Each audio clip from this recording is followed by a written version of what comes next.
Welcome to Stories of Impact. I'm producer Tavia Gilbert, and in every episode of this podcast, journalist Richard Sergey and I bring you conversation about the newest scientific research on human flourishing and how those discoveries can be translated into practical tools.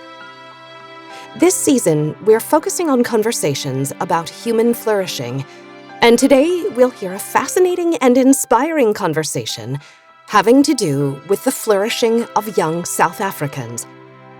Today's episode highlights Richard's conversation with Nina Callaghan, former Associate Director and current South African Chair of Children's Radio Foundation. Before we get into the conversation with Nina, let me give you a little background about Children's Radio Foundation. Since its founding in 2007, the core of the foundation's work has been partnering with community radio stations, community-based organizations, and youth in order to grow and nurture spaces of broadcast and community engagement for young people. The foundation operates with an awareness that young people make up the biggest demographic on the African continent and in their country of South Africa, but they have very few spaces where they can express themselves, contribute to opinion, and advocate for things that they need in their lives. So with that awareness, Children's Radio Foundation creates spaces where young people can be young reporters, and they broadcast radio shows every week that are researched, produced, and hosted by young people themselves. In a post-apartheid country, still suffering the social, psychic, and economic wounds of decades of institutionalized racial segregation, the very act of teaching these youth basic journalism 101, including ethics, consent, and truth-telling, is a powerful healing act. Not only that, the work invites young people to embrace truth-telling about taboo topics like HIV, sexual reproductive health and rights, education, building safer communities, migration, and xenophobia. Through their groundbreaking work, Children's Radio Foundation is developing young people as critical thinkers and confident communicators, young people who are socially aware and who are active in their own lives and the lives of their communities. We'll hear from a number of the young journalists involved in the foundation at the end of the episode. All Black, between the ages of 14 and 20 years old, and from underserved communities, either peri-rural areas on the fringes of urban centers, or quite deeply rural areas. These young reporters are tasked with exploring the issues affecting their communities, and then sharing what they come to understand about those issues to a listenership of as many as 600,000 people. These young people's stories and experiences in their communities reach, as project director and our interviewee Nina Callaghan put it, intimate spaces in very far-flung areas. Whatever their backgrounds, through their work with Children's Radio Foundation, these youth reporters learn firsthand how potent a place community radio is for the convergence of activism, awareness, community news, and information. So here's Nina Callaghan herself, talking about the necessity of a foundation that focuses on the voices of young people. Young people desperately need to be heard. If young people across the racial spectrum attend a privileged school or they live in wealthier urban areas, the pathways to being heard and access to information, to platforms to express themselves are so much more available than if you're looking at a community in the Eastern Cape, which is 300 kilometers away from any major urban center. And why radio? Radio it's life, it's intimate. It reaches into homes, into cars, into public spaces. It's immediate. It's alive in the moment, and people are able to interact with it. Now with WhatsApp technology and other means of communication and messaging, your voice can be heard on air in an instant and for free. You don't have to call in and use up your airtime. Radio is local. It reflects the people around. When I listen to some of the young people and I ask, why do you love it so much? It's a lot of work. to put together a half an hour to an hour show. And you have school, you have homework, extra classes, chores in your family. And they say, when I'm in front of the mic, I feel alive. It's the buzz of production. It is the thrill of not knowing what caller is calling in and what they're going to say. It's about being quick on your feet. It's about working in a team, and the real satisfaction when you've had a broadcast that went really well and you know that you've reached people. It's very satisfying. Callaghan herself is a former journalist, and you can hear from the energy in her voice how she lights up about radio. Does she sense that there is something special or different about that medium? I think so. I think it's more honest. There's less setup. There's less construction. There's a lot more spontaneous sharing. The microphone, when you're holding a microphone, you're speaking into a microphone, it's almost like a mini confessional. It does something to your process, to your body. It makes you breathe differently as opposed to cameras and a different eye of awareness. Radio is really intimate, and it asks intimate things of you. And I think it's able to access stories a lot easier. Yeah, and I think that can really be captured on air. So let's start at the beginning. How can young people join this powerful program? We researched what were the better community radio stations out there. And when I say better, I mean people who were really invested in their communities and who were interested in growing youth programming. So we pitched the idea of a Young Reporters Network to station managers, and it's a values proposition. There's no big money in this for radio stations. What we support the project with is not enough for anyone to pay their bills or by a long shot to purchase airtime on radio. So the Community Radio Station and Children's Radio Foundation enter into an agreement around nurturing young talent and youth development in underserved communities.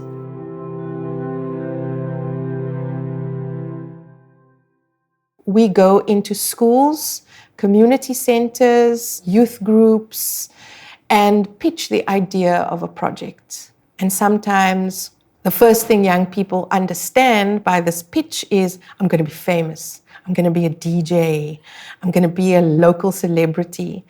And once they come to the second information session, they really understand that it's really about exploring a community in terms of a system of people working together, of topics and issues coming together, and also the opportunity to really grow skill. So we choose about 15 to 20 young reporters from these information sessions. There's no audition. We're not into the person who's the most eloquent, who's the most confident. We're not looking for the bright and shining stars. We're looking for young people who are curious about themselves and the world around them. And we are looking for young people who want to make a difference. So these are the people who usually end up in the room. And we start off with a foundational training in ethics, consent, how to report, and also some topic-specific training. And it's the community radio stations who nurture the technical proficiency of young people. What can Callaghan share about the impact the program has had on the participants themselves? They become hooked. They're hooked on the buzz of production, of understanding that they're making an impact. And they also become role models in their communities, to their peers and to adults. And they do become local celebrities, but not in the same ways that DJs are. They're super cool because they know things, not because they're just super cool. They become peer educators. You know, their friends come to them and ask them about a show that they did or ask for further information. They're seen as young people who are active in their own lives, which really challenges the dominant idea of who youth are. In South Africa, The dominant narrative in mainstream media is that youth are apathetic, violent, hopeless, diseased. When young people are spoken about, they are spoken about as phenomena, as an extension of some of the social ills that we have in our country.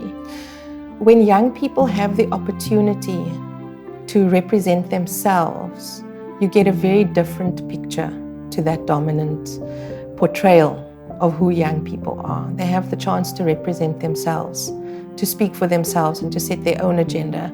They're not an extension of an adult agenda or having been spoken about. And this is a very powerful emotional act, political act, to be able to represent yourself, to be able to determine how others see you on your own terms, not on somebody else's.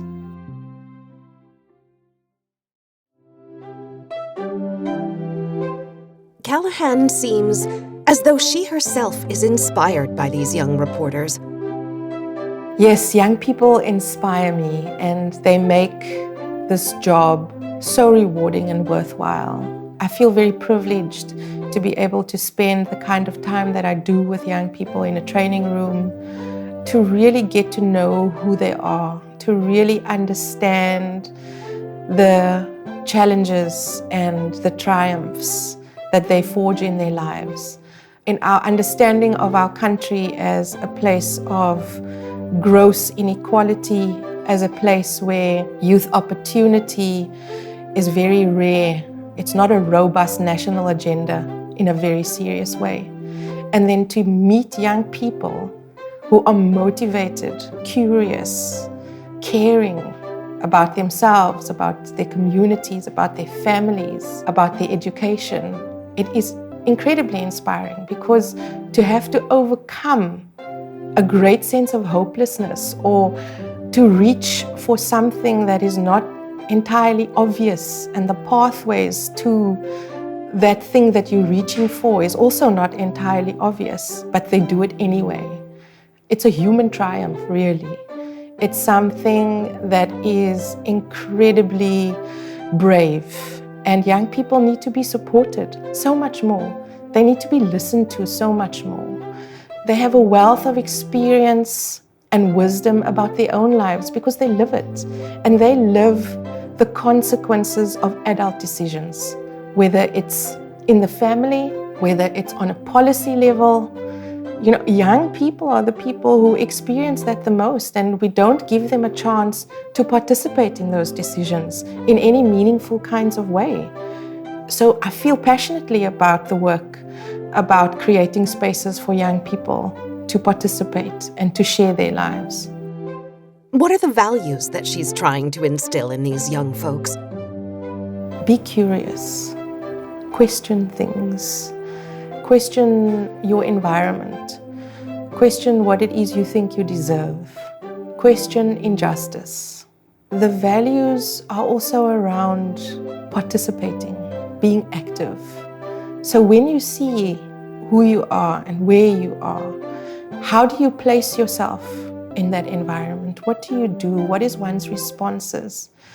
And in the noble and ideal tradition of journalism, we strive to be balanced. We strive to hear many angles of a story. And this is also one of the main tenets of how we want the young people to participate in this project, is that even when that grandmother calls on your show and she's furious because you're talking about things that she doesn't agree with, you need to let her speak. You need to give her that platform too. And so it's really nurturing a space of diversity, of being able to hold and acknowledge not just the kinds of things that we want to believe or that we want to understand in the world, but the things that really exist. And how can we create spaces for that diversity, for that difference? Can we live with it gracefully? Can we hear it gracefully? How does that contribute to a richer and more nuanced conversation? Because heaven knows we need it in the whole world, and especially in our country. Debate and dialogue often degenerates into very egotistical and fixed positions. And we need a new generation who are more inclusive.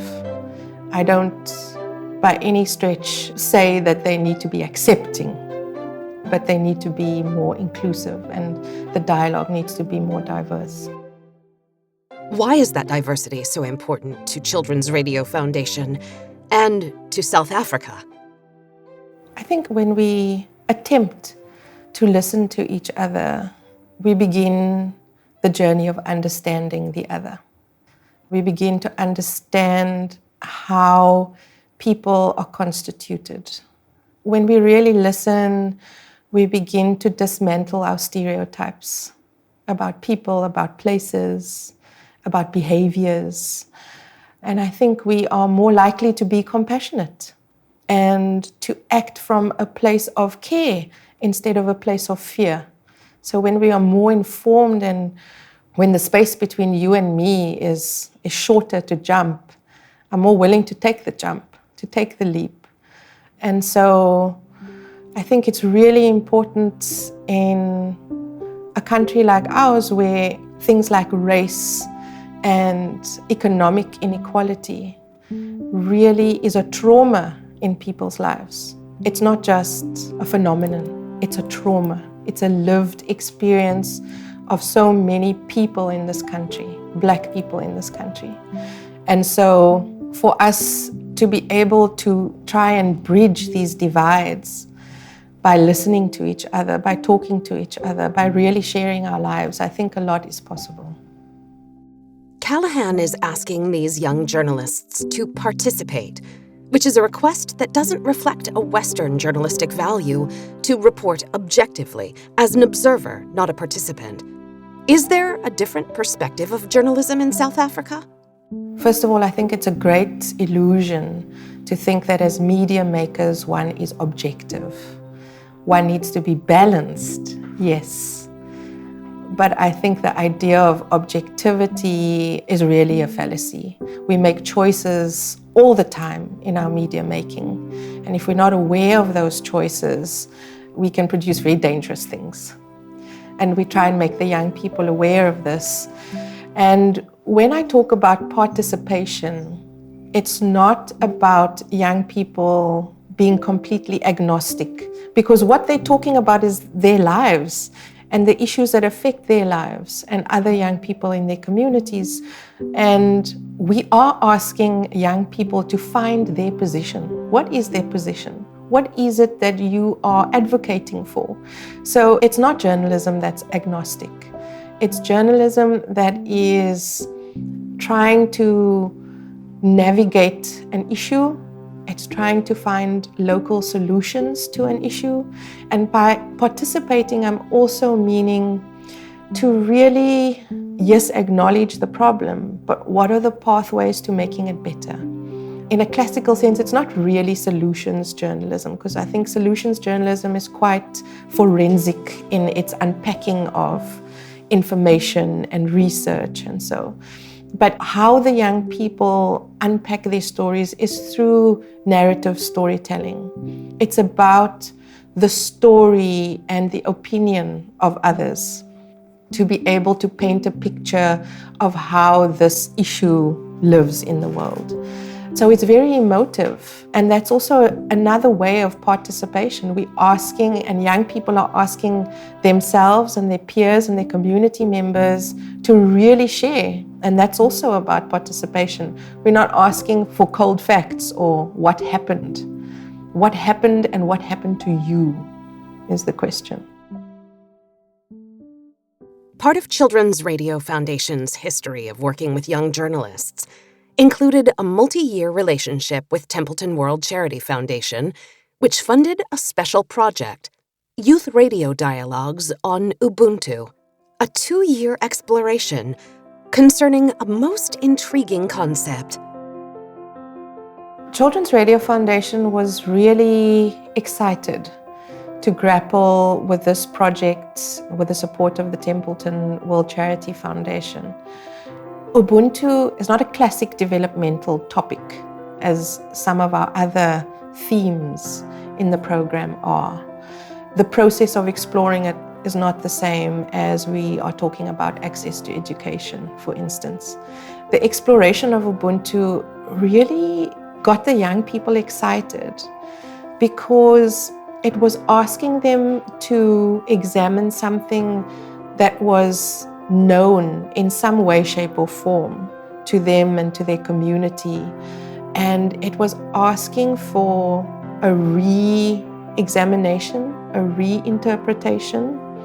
And the outcomes are not hard outcomes like some of the other themes are. You know, if you want to understand the impact of a program, you look at a log frame and you can say, this happened, so many people attended, so many people received a message.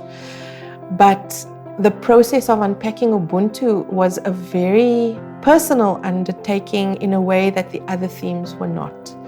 It asked people to examine the fiber of their lives in a very different way. It asked them to examine their motivations and their actions as a human being in a much bigger understanding of humanity. And that was very exciting. How does Callaghan define Ubuntu? Ubuntu, the classic definition, still resonates with me, that I am because you are. I am because of how you affirm or not affirm me, how you reflect or don't reflect me. I can only exist because I push up and with somebody and something else, or else I'm a random particle, which I'm not, which none of us are. And Ubuntu is about that practice of humanity. It's about the practice of acknowledging that we are in this together and that we don't exist without each other. What is the origin of the word Ubuntu? And why is it important to South Africa? Ubuntu or Ubuntu is a Nguni word, which comes from a language in Southern Africa.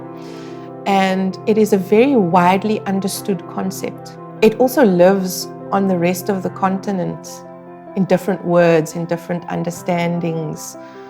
But the basic concept that we are interdependent and that we need to acknowledge that mystery almost is a way that historically traditional societies have practiced and have managed to forge community and to be prosperous.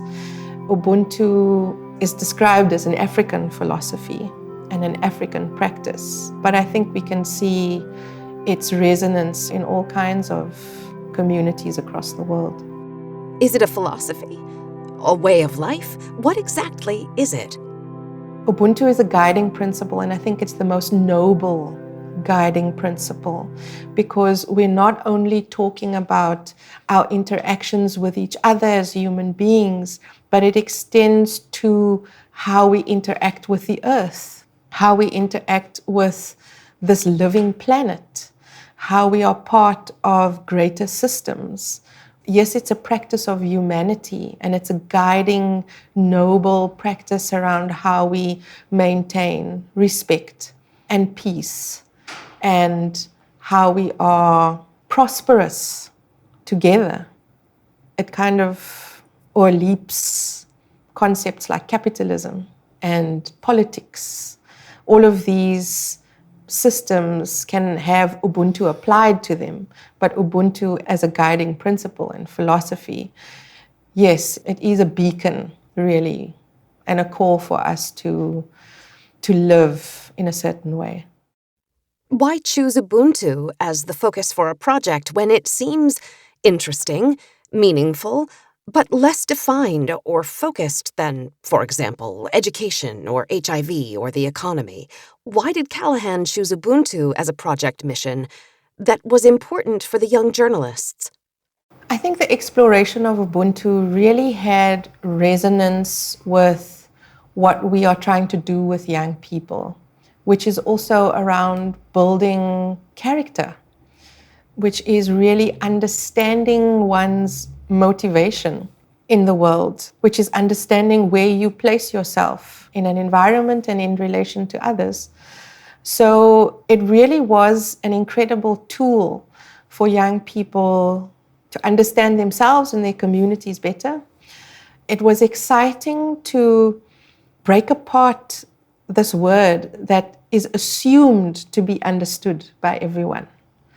Right, so yes, there's a long history and practice of Ubuntu in more traditional communities. But Ubuntu as it lives now, what does that look like? And how do people, different and diverse people, understand this concept? It's also a word that's now interchangeable and used in advertising, in a market sphere. You know, it's become a glib word as well. And it's also a word that really was at the center of building this rainbow nation. And this idea of the rainbow nation has crumbled. In 2017, it's crumbled because I think we have come, and young people have come to a place of understanding that there was a great attempt at reconciliation, but there wasn't a great attempt at justice and redress. And unpacking a concept like Ubuntu in this understanding, I thought was very interesting because we have instances of extreme violence against each other in this country. We have instances of severe homophobia and xenophobia, incredibly angry and justifiably so service delivery protests for the inhumanity, the material inhumanity of people's lives. And it was interesting to understand the practice of Ubuntu in this boiling pot of our struggles. It was an attempt to come up for air, really, for the young people to have a big exhale about themselves and about the other. I think it was really needed. Did Callaghan have her own experience of learning something new in the Ubuntu project? The Ubuntu project was a 2-year project. And in the first year, the young people really explored what is Ubuntu for myself and for others. And it was a process of having intergenerational conversations with grandmothers and parents and older people. It was an exploration of what my peers think Ubuntu is or isn't. And it was a very light discovery and process of discovery. In the second year, we problematized Ubuntu a bit. And we asked, is Ubuntu conditional in these very extreme situations of our lives in South Africa, in the face of extreme inequality, in the face of racism? How do we practice Ubuntu? Is Ubuntu this plaster that we put over everything in an attempt to just live together? You know, does Ubuntu kill or enhance a revolutionary idea and spirit? And young people really grappled with some of these issues because they're very real in their lives.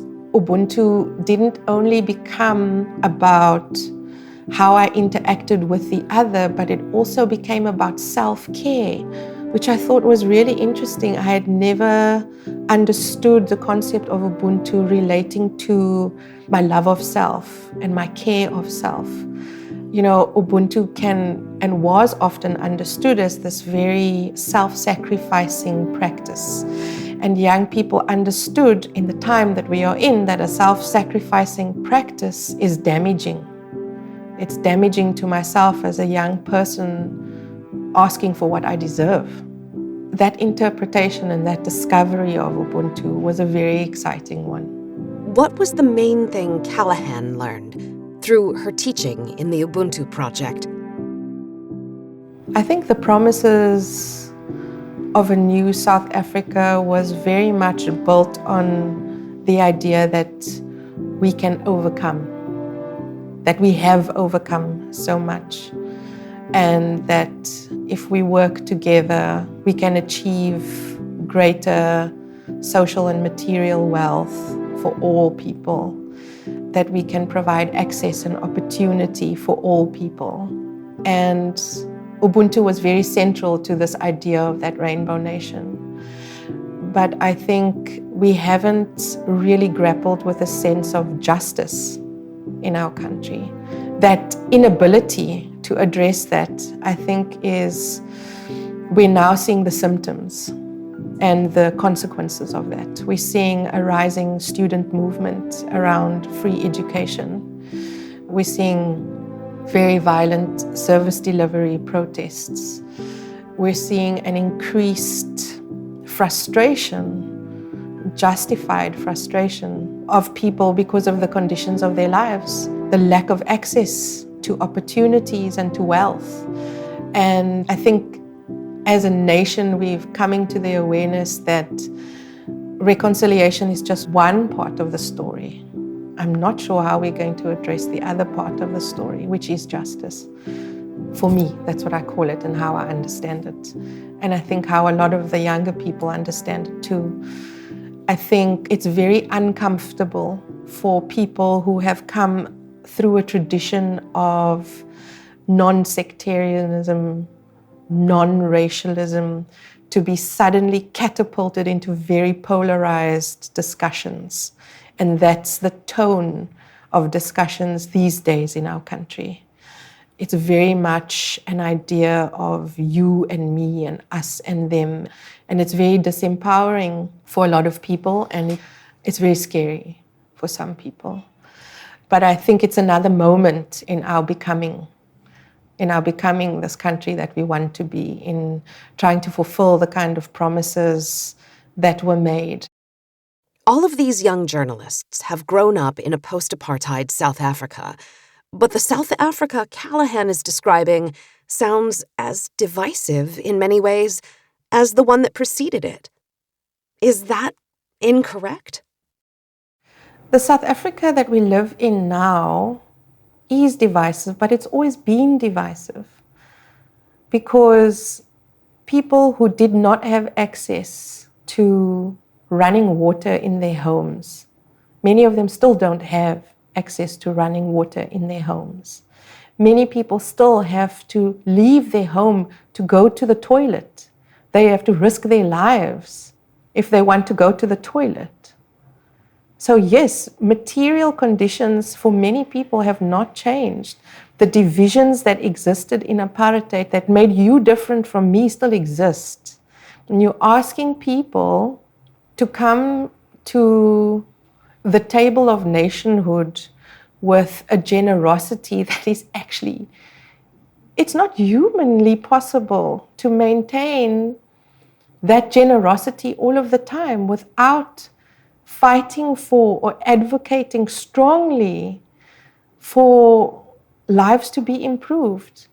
I mean, access to quality healthcare or just healthcare, a clinic that is serviced, that has stocked medications, that have trained healthcare workers who are able to refer you on to further examinations. It's very rare. It's very, very rare to have access to schools, good schools, where you have teachers for all of your subjects. That's not too much to ask. That's a basic right. These are rights we are talking about. They're not privileges. And so the rights of people are still daily being undermined. And so, yes, the divisions that separated many people then still exist today. Anti-apartheid and human rights activist Archbishop Desmond Tutu has spoken many times about the sense of resilience and forgiveness of South Africans. Is that extraordinary commitment to forgiveness and resilience still evident in Callaghan's mind? Really honestly, and this is something that the Archbishop has said himself, we're surprised this not country is on fire every day. It's a miracle. It truly is. So people's sense of resilience and forgiveness is something that they enact every day. I don't think it is a grand gesture. It is just the act of getting up and going about your business and being nice to people and practicing Ubuntu despite all of the signifiers in your life that tell you you are less than. So absolutely, that sense of resilience and forgiveness lives as a grace in this country every day. Is Ubuntu, then, ultimately just a way of surviving? Not just survival, sanity, yes. To maintain your sense of value and meaning and belonging, people get on with it and they are resilient and they find ways, and young people find ways. They find ways, but it does not mean that all of the other extreme challenges and traumas in their lives are not also living alongside that. Were there any surprises for Callaghan in the Ubuntu project? I think many young people came to a new and refreshed understanding of Ubuntu, in that it included themselves, in that it wasn't this self-sacrificial practice. I think what they were also able to see was the application of Ubuntu in so many areas of their lives. So they were looking at, does Ubuntu live in my love relationship with my boyfriend? Is he showing me Ubuntu through the way that he treats me? Is there respect living here? Is there good communication living here? They found applications of Ubuntu in the health clinic. Is Ubuntu being practiced here in the ways that we relate to each other as a young client and as a healthcare worker? That I found really exciting, for young people to take their learning that could have been quite abstract and to really locate it in a very real place. Did she find anything else she didn't expect? I think young people recognized wisdom in their elders in ways that they had been probably frustrated with or resentful of. I think they looked at their communities, however dire their situations were, or the situations of the communities were, there was an acknowledgement that they are also assets, that there's also value here, that they are valuable people, that they are valuable stories, that they are valuable strategies to moving forward.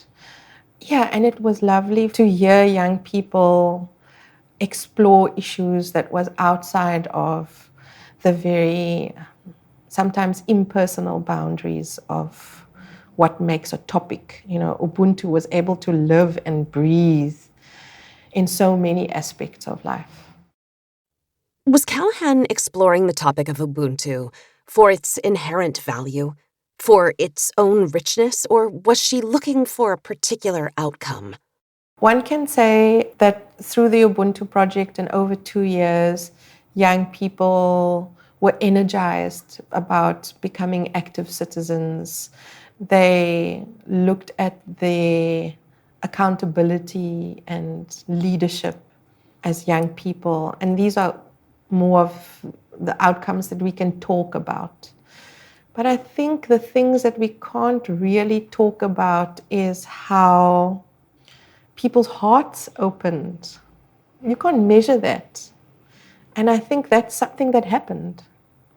I think the richness that came from exploring Ubuntu was also rediscovering or discovering the wonder that lives in the world, the wonder and the mystery of this idea that we're connected.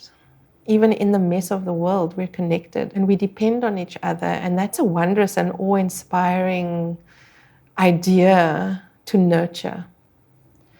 So for me, that was the richness that was very special about the Ubuntu project. There was no other kind of social idea that really excavated these kinds of discoveries. And did she witness a transformation in the journalists from when they began to when the project was completed? I think young people are, they make incredible discoveries about so many things. I wouldn't necessarily just put it down to the exploration of Ubuntu, but I think there might be something lasting in the things that we can't measure that lives with young people still. I think it's that idea of the application of Ubuntu that is like an awareness, So once you switch it on, you can't switch it off. And I think that is something that still lives with these young people. There's not a message from outside that's necessarily going to speak to and activate the people who are the intended recipients. So it means that nobody else can really tell a community what the problems are and how they should solve them.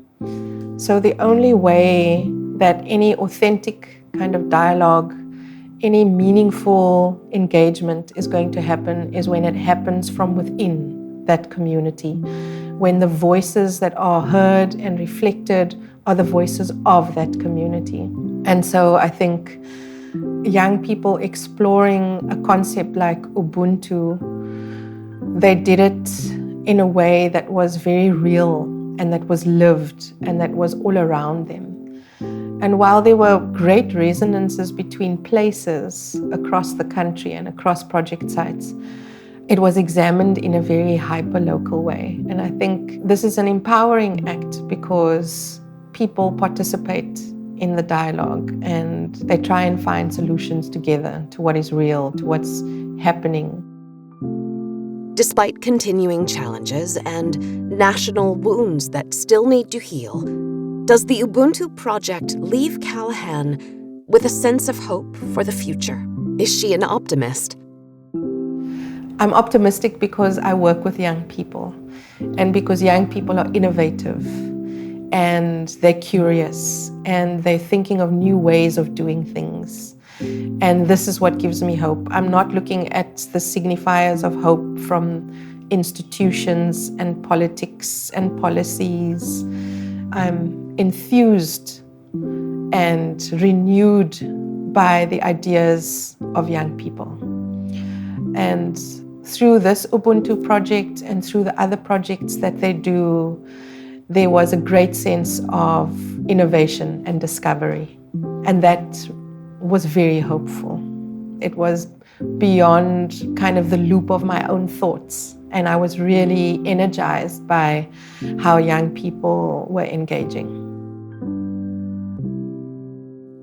We've had the pleasure of hearing Nina Callaghan's pleasure in reporting on the development of the young people she has mentored through the innovative Ubuntu project and through Children's Radio Foundation in general. But we haven't yet heard from any young people. So before we bring to a close this fascinating and meaningful conversation about the power of young voices to help heal their country and communities, about the unique ability of radio to create intimate and safe space for the development of confident and empowered leaders of tomorrow, about the transformative power of Ubuntu, the conversation would, of course, not be complete without hearing from these youth reporters themselves, who leave us with their understanding of Ubuntu and about their role in spreading Ubuntu to their fellow South Africans and embracing it as their own way of life. I felt that if nobody else is going to make a difference, then I might as well try. I honestly felt that doing this, being at the radio station, doing topics that are interesting but also informative, and somewhere along the line somebody's going to listen and it's going to affect them. The feeling of knowing that you helped somebody, that somebody out there listened to your advice, that it's helping them, it's a great feeling. I think they're actually equipping our people with the necessary tools and informations and ways and means how to get help. So that is also making a difference. Ubuntu for me means helping another person and just being nice and being kind. Ubuntu is a collaboration of so many things. I think when you get down to it, it's humanity. It might not be, you donating 100,000 Rand to some sort of organization. It could just mean that you know of somebody that is in need of something and you're helping them. Sometimes giving somebody a compliment can change their whole day. And I feel that is Ubuntu as well. People need that and people should give it. Even a smile, it's all about people. A person is a person because of other people. For me, it means I can't do anything without someone else. Post-apartheid, people are still struggling to get to that point of peace and being kind to one another. Ubuntu is a spirit of giving, of caring, and sharing with people. Your child is my child. The meaning of Ubuntu is to give without expecting. Ubuntu is not only giving, but it's also about appreciation of the other person and compassion. And it's not about material things. I mean, a smile to the next person when you're walking down the street can change that person's day. That is sort of Ubuntu. Ubuntu is not about giving something you don't have or sacrificing for the other person. It's not about that. It's about you giving to the next person. You don't have to make sacrifices for Ubuntu. Ubuntu is about showing kindness to someone, greeting someone out of the blue, and then smiling to them can also show Ubuntu. I think it's a way of living. It just come out. It's not something that is made, but it's something that is there naturally. We have to show it. I think Ubuntu should be a way of life. It's something that you have to grow up with. From a young age, you have to have Ubuntu. And I think Ubuntu is a practice. It's not really something that, like a religion or anything like that. No, Ubuntu is something that has to be practiced in all religions and cultures. Ubuntu has been turned into a philosophy of life. It's very good when you work together and to bring joy into someone else's life. You should help out for your own goodness of your own heart. You need to change the mindsets of the people, and it's difficult. It's difficult for us as youth, a handful of us, to try and make this big dent in the whole of the nation. But here we are trying. I feel like we are living proof that Ubuntu exists in this world. Those youth reporters were Chloe Robin, Niorisha Jurius, Monique Hansen, Jabulia Twale, Abile Mumamda, and Toko Ane Nkweme. Like Callaghan, I find these young people's commitment to service, to learning and growth, to healing for themselves and in future generations very inspiring. And I, for one, will think about my own life in a different way and how I can share Ubuntu with the people in my own community. In our next episode, we'll be speaking with psychologist Everett Worthington, whose pioneering REACH method has helped thousands of people, including himself, reap the mental and physical benefits of forgiveness. In my mind, I think all offenses are forgivable. And I think that often it's very wise to be able to forgive them, because if I hold on to unforgiveness, then the other person doesn't even know what's going on in me. But I'm making myself ill. I'm putting myself at cardiovascular risk, at immune system dysfunction risk, at mental health risk, at relationship risk, at spiritual risk. And I'm not hurting them at all. In fact, maybe they hate me so much that they would be glad if they knew I was suffering. So because forgiveness goes on inside of me, I think just from a point of view of what's good for me, forgiveness is an experience that I would want to pursue. We look forward to bringing you that full conversation about the meaning and benefits of forgiveness. In the meantime, if you like today's story of impact, we'd be grateful if you'd take a moment to subscribe to the podcast and to rate and review us wherever you get your podcasts. That support helps us reach new audiences. For more stories and videos, please visit storiesofimpact.org. This has been the Stories of Impact podcast with Richard Sergey and Tavia Gilbert. This episode written and produced by Talkbox and Tavia Gilbert. Associate producer Katie Flood. Music by Alexander Filipiak. Mix and master by Kayla Elrod. Executive producer, Michelle Cobb. The Stories of Impact podcast is generously supported by Templeton World Charity Foundation.